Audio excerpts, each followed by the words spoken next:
To pair OPPO Enco Air 4 Pro with your iPhone, first of all you will have to start from inputting both earbuds inside the case, open this cover and be sure that you recharge your case at least for 5 minutes.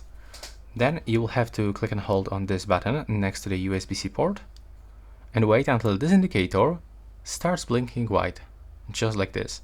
Now we can release. Remember to keep that case open with the both earbuds inside.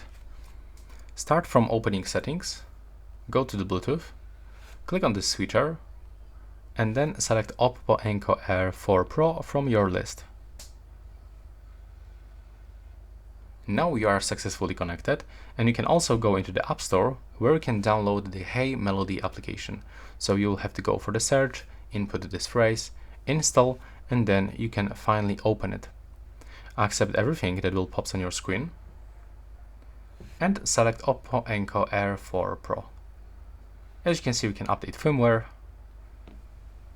and here we can find all of these features that we can use.